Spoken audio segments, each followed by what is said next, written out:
ठीक है, तो अब पढ़ते हैं deduction of Kepler's third law. ठीक है, पहले थर्ड लॉ का पढ़ लेते हैं कि कैसे प्रूफ हुआ है, प्रूफ कर लेते हैं कैसे प्रूफ करेंगे उसको, और फिर सेकंड लॉ का पढ़ेंगे। फर्स्ट लॉ तो सिंपल है, उसमें तो सिंपल ये बोला है कि जो प्लैनेट्स हैं वो इलिप्टिकल ऑर्बिट्स में मूव करते हैं। ठीक है, तो उसको प्रूव करने ऐसा कुछ होगा नहीं। ठीक है, तो सेकंड लॉ को प्रूफ करेंगे और थर्ड लॉ को प्रूफ करेंगे। ठीक है, तो पहले थर्ड लॉ को प्रूफ कर लेते हैं।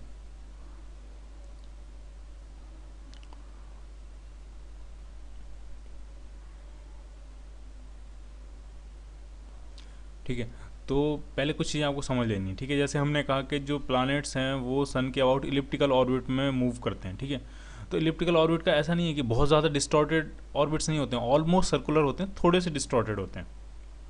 ठीक है, बहुत ज़्यादा डिस्टॉर्शन नहीं होता उनमें। ठीक है, जैसा कि हमने बनाया कि हमने ये बना दिया, मान लिया ये एलिप्स है, ऐसे एलिप्स नहीं है, ऑलमोस्ट सर्कल है, सर्कल से बस थोड़ा सा डिस्टॉर्टेड होते हैं। ठीक है, तो हम इस थर्ड लॉ को प्रूव करने के लिए ना हम क्या करेंगे, एक अप्रोक्सीमेशन लेंगे, और वो अप्रोक्सीमेशन ये है कि हम प्लानट का जो ऑर्बिट है वो कैसा मान लेंगे, वो मान लेंगे कि वो सर्कुलर है। ठीक है, तो एक सर्कल बना लेते हैं।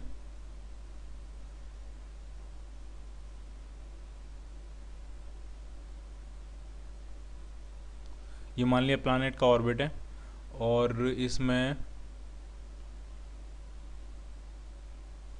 इनमें मान लिया सेंटर में ये सन है आपका, और इसका कुछ मास कह देते हैं, सन का मास कैपिटल एम कह देते हैं, और एक प्लानट मूव कर रहा है इसके अराउंड, उसका मास कह देते हैं स्मॉल एम। ठीक है, और ये जो डिस्टेंस है सन और प्लानट के बीच में वो कांस्टेंट रहेगी, उसको कह देते हैं कितना है, वो आर है। ठीक है, क्लियर। तो जरा अब हमें थर्ड लॉ क्या प्रूफ करना है, हमें थर्ड लॉ ये प्रूफ करना है कि उसके जो टाइम पीरियड का जो स्क्वायर होता है वो अब हम कह देंगे, अब semi major axis semi minor axis सब कुछ इक्वल है, तो कह देंगे वो आर के क्यूब के प्रोपोर्शनल होना चाहिए। ठीक है, ये हमें प्रूफ करके लाना है। ठीक है, तो इसमें फोर्सेस दिखा लेते हैं। तो अंदर की तरफ जो फोर्स लग रहा होगा वो ग्रेविटेशन फोर्स होगा। वैसे तो अभी डिस्कस नहीं किया है, लेकिन इतना सबको पता होता है कि वो जो फोर्स होता है वो कितना होता है G m1m2/r²। ठीक है, अभी ये नहीं पढ़ा है, लेकिन इतना सबको पता होता है कि जो ग्रेविटेशनल फोर्स लगता है वो G m1m2/r² होता है। ठीक है,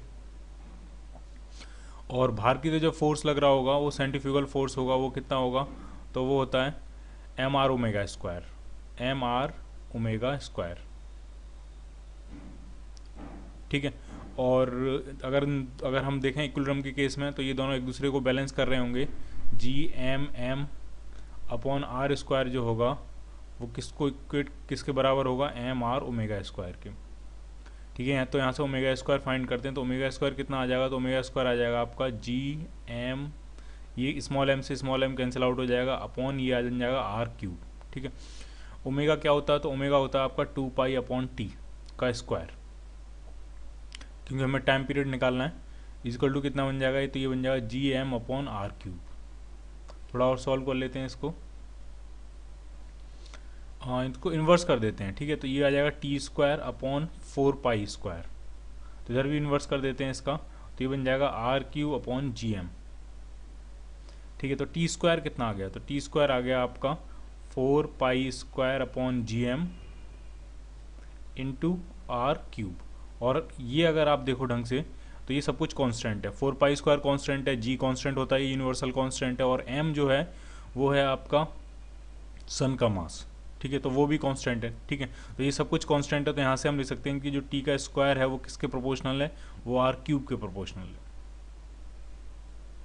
क्लियर, तो ये प्रूफ हो गया आपका केपलर्स थर्ड लॉ। ठीक है, और अप्रोक्सीमेशन क्या लिया है कि जो ऑर्बिट लिया है हमने प्लानट का वो इलिप्टिकल नहीं लिया। इलिप्टिकल में कैलकुलेशंस बहुत ज़्यादा कॉम्प्लिकेट हो जाएंगे। ठीक है, वो हमारे कोर्स में नहीं है। ठीक है, तो हमने उसको क्या मान लिया, सर्कुलर। ठीक है, और रियलिटी भी यही होती है कि जो ऑर्बिट्स होते हैं वो ऑलमोस्ट सर्कुलर होते हैं, उनकी एसेंट्रिसिटी उतनी ज़्यादा नहीं होती है।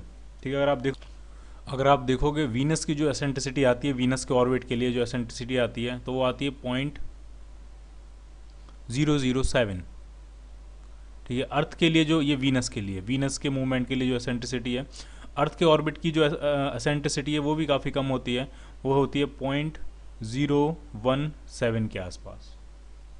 ठीक है, तो ये एसेंट्रिसिटीज़ की वैल्यू काफ़ी कम होती है, तो जो ऑर्बिट्स होते हैं ऑलमोस्ट स्फेरिकल होते हैं, तो ये हम अप्रोक्सीमेशन ले सकते हैं। क्लियर, अब केपलर सेकंड लॉ को प्रूफ कर लेते हैं, सिंपल है काफ़ी है। ठीक है, तो इसमें कुछ चीज़ें पिछले चैप्टर की लगेंगी, ठीक है। तो लास्ट चैप्टर में अगर आपको याद हो, आपने पढ़ा था कि जो ज्योमेट्रिकल इंटरप्रिटेशन होता है, ठीक है, एंगुलर मोमेंटम का जो ज्योमेट्रिकल इंटरप्रिटेशन होता है, तो एंगुलर मोमेंटम जो एल होता है वो आपका होता है m times 2m times dA/dt।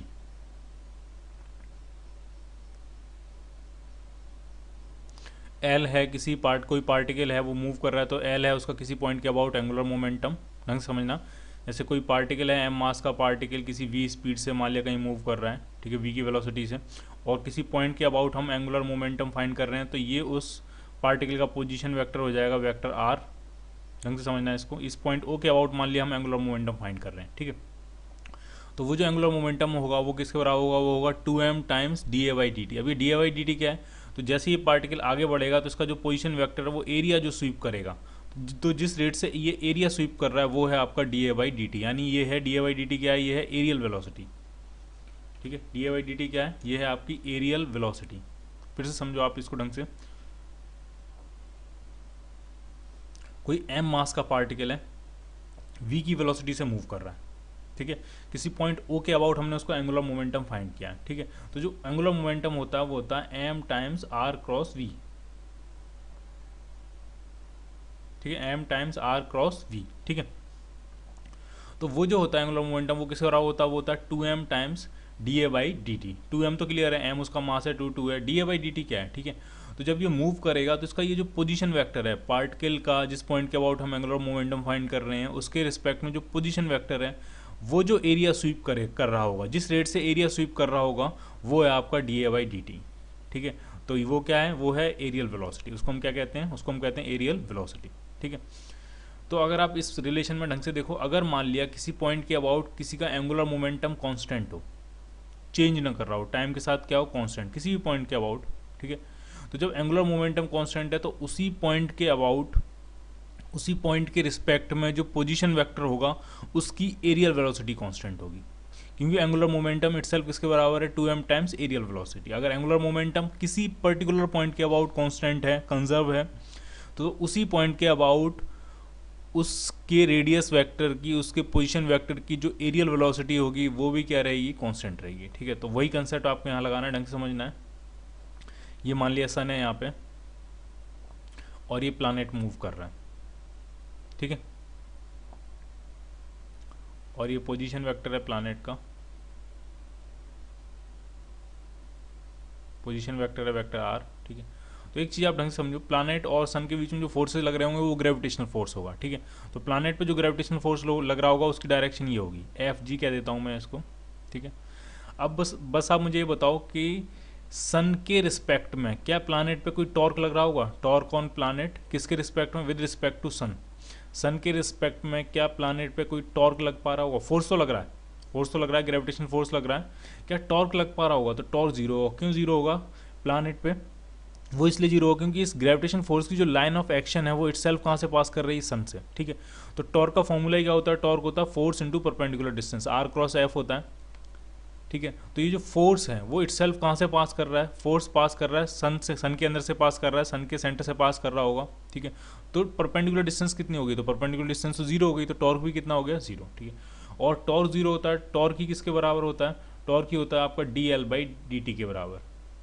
जैसे फोर्स होता है dP/dt के बराबर, वैसे टॉर्क होता है dL/dt के बराबर। L क्या है, एंगुलर मोमेंटम, ठीक है। तो dL/dt भी क्या हो जाएगा, जीरो, क्योंकि टॉर्क क्या है, जीरो। और ये किसके रिस्पेक्ट में हो रहा है एंगुलर मोमेंटम, ये एंगुलर मोमेंटम है प्लैनेट का, लेकिन किसके रिस्पेक्ट में, विद रिस्पेक्ट टू सन। और dL/dt जीरो है, इसका मतलब सीधा सा मतलब हुआ कि उसका जो एंगुलर मोमेंटम होगा वो क्या होगा, एक कांस्टेंट, क्योंकि कांस्टेंट का ही डेरिवेटिव क्या होता है, जीरो, ठीक है। कांस्टेंट का डेरिवेटिव क्या होता है, जीरो। और अगर एंगुलर मोमेंटम कांस्टेंट है, इसका मतलब उसकी जो एरियल वेलोसिटी होगी dA/dt वो भी क्या हो जाएगी, कांस्टेंट। और यही क्या है आपका केपलर सेकंड लॉ, कि जब प्लैनेट मूव करता है सन के अबाउट तो सन और प्लैनेट को मिलाने वाली ये जो लाइन है, या फिर हम इसको बोल रहे हैं position vector of planet with respect to sun, ये इक्वल टाइम में इक्वल एरिया स्वीप करता है, ठीक है। तो dA/dt भी क्या हो जाएगा, कांस्टेंट। फिर से समझ लो आप, प्लैनेट पे लगने वाला जो फोर्स है वो सन के सेंटर से पास कर रहा है, तो उस फोर्स का टॉर्क जीरो हो जाएगा, पहला पॉइंट। दूसरा पॉइंट, टॉर्क जीरो है तो टॉर्क किसके बराबर होता है, टॉर्क होता है rate of change of angular momentum, यानी dL/dt, तो वो जीरो हो जाएगा। किसी का डेरिवेटिव तब जीरो होता है जब वो क्वांटिटी कांस्टेंट होती है, इसका मतलब एल क्या हो जाएगा, कांस्टेंट। और एल होता क्या है, एल होता है 2m टाइम्स एरियल वेलोसिटी। तो जब एल कांस्टेंट है तो एरियल वेलोसिटी भी क्या हो जाएगी, कांस्टेंट, ठीक है। और केपलर सेकंड लॉ यही है कि प्लानेट के पोजीशन वेक्टर की जो एरियल वेलोसिटी होती है वो टाइम के साथ वेरी नहीं करती है, वो कांस्टेंट रहती है। क्लियर। अब पढ़ते हैं न्यूटन्स लॉ ऑफ ग्रेविटेशन, ठीक है। पहले इसको समझ लेंगे फिर इसको लिख लेंगे, ठीक है।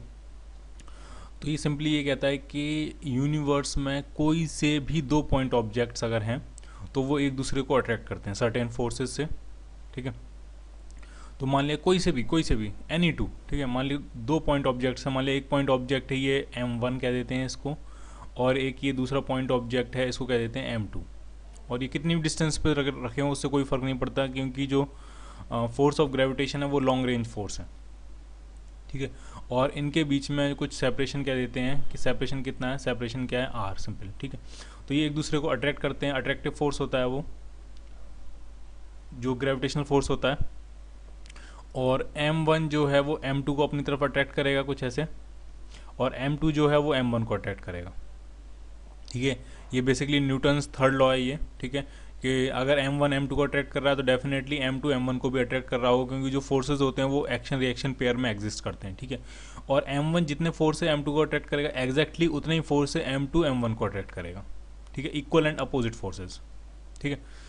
और वो जो फोर्स लगता है फोर्स ऑफ ग्रेविटेशन, ये जो फोर्स है इसको मैं कह देता हूँ 1 पे लगा है किसकी वजह से, 2 की वजह से, ठीक है। फर्स्ट मास पे लगा है किसकी वजह से लगा है, 2 की वजह से। और ये जो फोर्स है इसको कह देते हैं ये सेकंड पे लगा है, और किसकी वजह से लगा है, ये लगा है फर्स्ट की वजह से, ठीक है। इसका जो मैग्नीट्यूड होता है इस फोर्स को 1 पे लिखो 2 की वजह से, या 2 पे लिखो 1 की वजह से, कुछ भी लिखो, इसका जो फोर्स का जो मैग्नीट्यूड होता है वो उनके मासेस के प्रोडक्ट के प्रोपोर्शनल होता है, पहला पॉइंट, ठीक है। अगर आप m1 को डबल कर दोगे तो फोर्स भी डबल हो जाएगा, अगर आपने m1 को भी डबल कर दिया m2 को भी डबल कर दिया तो फोर्स जो होगा वो 4 टाइम्स हो जाएगा, ठीक है। आपने m1 को डबल कर दिया m2 को हाफ कर दिया तो फोर्स क्या रहेगा, फोर्स आपका अनचेंज रहेगा, ठीक है। तो जो फोर्स लग रहा होता है ग्रेविटेशनल फोर्स ऑफ अट्रैक्शन वो उन दोनों मासेस के प्रोडक्ट के प्रोपोर्शनल होता है, पहली चीज़। और दूसरा पॉइंट ये है कि ये डिस्टेंस पे कैसे डिपेंड करता है, तो डिस्टेंस के स्क्वायर के इन्वर्सली प्रोपोर्शनल होता है। डिस्टेंस अगर आप बढ़ाओगे फोर्स कम होता जाएगा, और कैसे कम होगा वो क्लियर होना चाहिए। अगर डिस्टेंस आपने डबल कर दी, ठीक है, डिस्टेंस आपने डबल कर दी तो जो फोर्स होगा वो 1/4 टाइम्स हो जाएगा, 1/4 हो जाएगा। डिस्टेंस आपने ट्रिपल कर दी तो जो फोर्स होगा 1/9 टाइम्स हो जाएगा, 1/9 हो जाएगा, ठीक है। ठीक, सेकेंड इक्वेशन। इन दोनों को कंबाइन अगर हम करेंगे तो फोर्स बन जाएगा आपका, फोर्स किसके प्रोपोर्शनल आ जाएगा, तो वो आ जाएगा m1 m2 upon r square. और इसका जो प्रोपोर्शनलिटी कांस्टेंट होता है उसको यूनिवर्सल ग्रेविटेशनल कांस्टेंट कहते हैं, कैपिटल G से रिप्रेजेंट करते हैं, mg m1 m2 upon r square. Clear. तो ये gravitational force g m1 m2 upon r square. इतना ही फोर्स 1 ने 2 पे लगाया हुआ, इतना ही फोर्स 2 ने 1 पे लगाया हुआ, ठीक है। जैसे कि यहाँ पिक्चर में बनाया गया, एक मास है स्मॉल m, एक मास है कैपिटल M, डिस्टेंस दोनों के सेंटर ऑफ मासेस के बीच में क्या है, स्मॉल r, ठीक है। तो फोर्स क्या हो जाएगा, फोर्स हो जाएगा g small m capital M upon r square, ठीक है। कुछ चीज़ें आपको ढंग से समझनी है कि ये जो फोर्स होता है ये सिर्फ, ये जो मैंने फॉर्मूला लिखा है जी m1 m2 upon r square, ये सिर्फ पॉइंट मासेस के लिए वैलिड होता है, ओनली फॉर पॉइंट मासेस। सिर्फ किसके लिए वैलिड होता है, पॉइंट मासेस के लिए, ठीक है। और बहुत ज़्यादा क्या हो सकता है, आप स्फेरिकल ऑब्जेक्ट्स के लिए लगा सकते हो, point masses and spherical objects. क्योंकि स्फेरिकल जो ऑब्जेक्ट होता है वो बाहर से ऐसे बिहेव करता है जैसे कि उसका पूरा मास उसके सेंटर ऑफ मास पर कंसंट्रेटेड हो, ठीक है। तो ये जो ग्रेविटेशन का ये जो फॉर्मूला है, ये जो लॉ है ग्रेविटेशन का ये जो न्यूटन्स लॉ ऑफ ग्रेविटेशन है जिसकी वजह से जो फॉर्मूला आया वो जी m1 m2 upon r square, ये फॉर्मूला है, ये सिर्फ किसके लिए वैलिड होगा, ये होगा सिर्फ पॉइंट मासेस के लिए वैलिड और स्फेरिकल ऑब्जेक्ट्स के लिए वैलिड, ठीक है। अगर लीनियर ऑब्जेक्ट है तो ये वैलिड नहीं होगा, ठीक है। ये आपको ढंग से समझना है। जैसे मान लिया पूछा जाए कि एक रॉड है और ये दूसरी रॉड रखी है, ठीक है। पूछा जाए कि ये दोनों आपस में कितने फोर्स से अट्रैक्ट करेंगी, तो इसमें आप ये फॉर्मूला डायरेक्ट नहीं लगा सकते जी m1 m2 upon r square, ठीक है। आप कहो कि इसका मास क्या दिया है, m1 है, इसका मास क्या दिया है, m2 है, इसका मास इसके सेंटर ऑफ मास पर कंसंट्रेटेड है, इसका मास इसके सेंटर ऑफ मास पर कंसंट्रेटेड है, और आपने डिस्टेंस ले ली, मान लिया डिस्टेंस है मान लिया x, सेंटर ऑफ मास और सेंटर ऑफ मास के बीच का सेपरेशन, और आपने कह दिया जो फोर्स लग रहा होगा वो हो जाएगा Gm1m2 अपॉन एक्स स्क्वायर। ठीक है, तो वो ठीक नहीं है। ठीक है, क्योंकि ये जो फॉर्मूला है ये सिर्फ किसके लिए वैलिड है, ये सिर्फ वैलिड है पॉइंट मासेस के लिए या फिर बहुत ज़्यादा स्फेरिकल ऑब्जेक्ट्स के लिए। ठीक है, ये लीनियर ऑब्जेक्ट्स हो, रेक्टेंगुलर ऑब्जेक्ट्स हो, इस तरह के ऑब्जेक्ट्स के लिए ये वैलिड नहीं है। ठीक है, क्लियर। तो इनको कैसे फाइंड करेंगे वो हम आगे देखेंगे, लेकिन अभी आपको इतना ध्यान रखना है कि ये जो फॉर्मूला है ये सिर्फ पॉइंट मासेस या फिर स्फेरिकल ऑब्जेक्ट्स के लिए वैलिड है। ठीक है, जी यूनिवर्सल कांस्टेंट है, यूनिवर्सल ग्रेविटेशनल कांस्टेंट, उसकी वैल्यू लिख लेते हैं। तो जी की जो वैल्यू होती है, जी वो होता है आपका 6.67 इंटू 10⁻⁻11, 6.67 इंटू 10⁻⁻11। ठीक है, और यूनिट क्या होती है तो वो आपको ढंग से देखना है। यहाँ से अगर हम जी फाइंड करेंगे, ढंग से देखना है, जी फाइंड करेंगे जी तो क्या आ जाएगा, फोर्स इंटू डिस्टेंस का square, F into R square ऊपर पहुंच जाएगा आर स्क्वायर, तो फोर्स इंटू डिस्टेंस का square divided by m1 into m2, तो उसकी जो यूनिट आएगी वो आ जाएगी newton into metre square, force into distance का स्क्वायर। ठीक है, divided by m1 into m2 है तो m1 की को भी हम kg में लिखेंगे, m2 को भी kg में लिखेंगे, तो डिवाइडेड बाई kg का स्क्वायर। ठीक है, जी का डायमेंशनल फॉर्मूला आपको खुद से लिख लेना है। ठीक है, और वैल्यू आपको ध्यान रखनी है, जी यूनिवर्सल ग्रेविटेशनल कांस्टेंट है 6.67 into 10⁻⁻11 newton into metre square divided by kg square. ठीक है, और ये जो वैल्यू आई है जी की वैल्यू, वो कैवेंडिश, एक साइंटिस्ट थे कैवेंडिश, उन्होंने एक एक्सपेरिमेंट किया था, उसी को यूज़ करके ये जी की वैल्यू फाइंड की गई थी। ठीक है, तो आपको लिखना क्या है वो आप समझ लो। आपको लिखना है न्यूटन्स लॉ ऑफ ग्रेविटेशन, क्या लिखना है, तो आपको लिखना है every point mass in the universe attract every other point mass with a force. ठीक है, कोई से भी दो पॉइंट मास अगर आप यूनिवर्स में लोगे तो वो एक दूसरे को अट्रैक्ट कर रहे होंगे।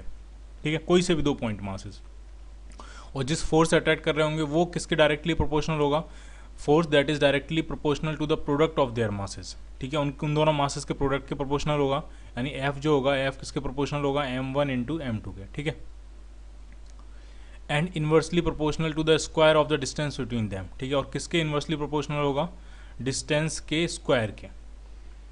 ठीक है, क्लियर। तो ये जो है ये है Newton's law of gravitation.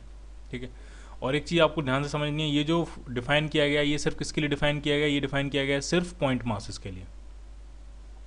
Clear, ये सिर्फ डिफाइन किया गया किसके लिए, सिर्फ और सिर्फ पॉइंट मासेस के लिए। लेकिन स्फीयर्स के लिए भी ये ट्रू हो जाता है। क्यों, it was shown that large spherically symmetric masses attract and are attracted as if all their mass were concentrated at their center। ठीक है, अगर कोई स्फेरिकल मासेज हैं